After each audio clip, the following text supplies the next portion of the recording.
Wait, you're fasting for 14 hours a day, but somehow you're still gaining weight? How is that even possible? Hi everyone, my name is Yasmin Nasir and I'm a certified cosmetic scientist and formulator who started this channel to allow you to be able to make evidence-based decisions for your beauty and health. And today we're going to discuss why during Ramadan, despite fasting for so many hours, you gain weight and what exactly you can do about it. Most people assume that fasting automatically means weight loss. And honestly, let's be real. Fasting for 14 hours a day only to put on weight at the end of it?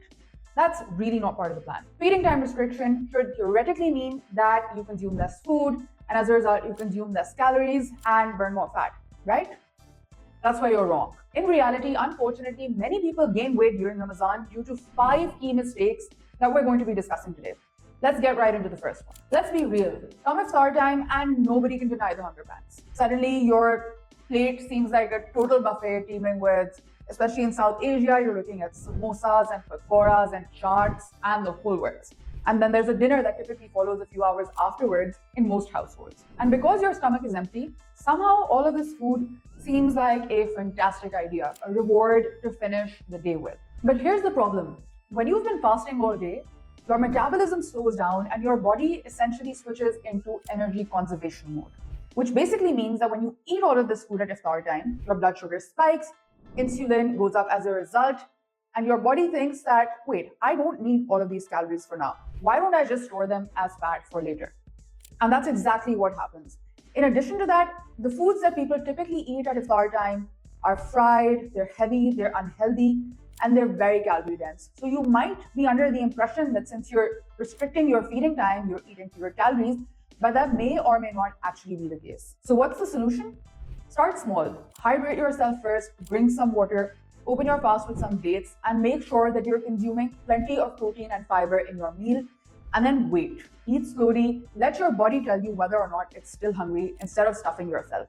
And it does take at least 15 to 20 minutes for your body to realize that it's full. Give it that time before moving on. The second reason, once again, has to do with making the wrong selection when it comes to foods. Like I already mentioned, most people choose fried foods, sugary stuff, especially in South Asia. Things like ruafza are extremely popular. So when you consume these things that are loaded with sugar and your blood sugar spikes, that is typically accompanied by a sugar crash after a little while. That sugar crash is likely to make you hungrier, lazier, and more likely to crave even more sugar after a few hours. And the result, of course, is weight gain.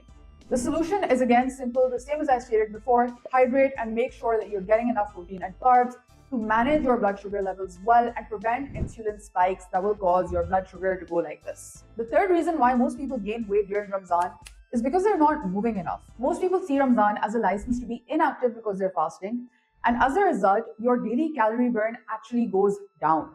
People who generally exercise oftentimes skip their workouts altogether. A lot of people find that it's convenient to stay up at night, sleep through as much of the fast as possible to stay distracted from it. But all of that combined means that you're not moving enough, you're not burning enough calories, and you combine that with all of the garbage that we typically eat at iftar time, that is a recipe for disaster. Instead, what you should be doing is that you should be exercising after iftar. Do what you can manage. So if you can't manage your regular workout, do something that you can manage, but don't see Ramadan as an excuse to be inactive altogether. And of course, while you're working out, it goes without saying that you need to make it a point to stay hydrated. Reason number 4 is a call to be honest with yourself. Are you really fasting, or are you just switching your eating schedule?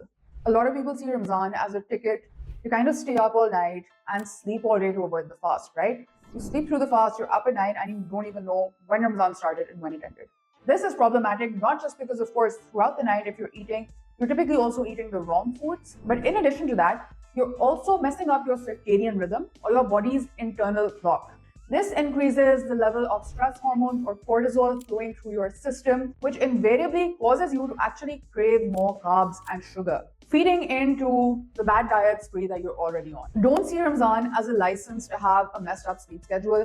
Maintain a consistent sleep schedule. I know that it's hard because you have to wake up in the middle of the night, but still make sure that you're getting at least 7 hours of sleep a night, even if it's in 2 parts. And also make sure that you're actually getting sleep in the early hours of the night, because that's when you get the highest quality sleep. Ramadan is supposed to be about discipline. It's supposed to be about controlling yourself and developing better habits. And if you stick with all of the rules in this video about sleeping right, eating right, choosing the right foods, and staying active, not only will you lose weight, but it'll also help your body reset its immune system. And there's also some research that shows that calorie restriction also has anti-aging benefits. So which of these mistakes are you guilty of? Let me know in the comments below, and don't forget to follow me for more evidence-based content on beauty and health.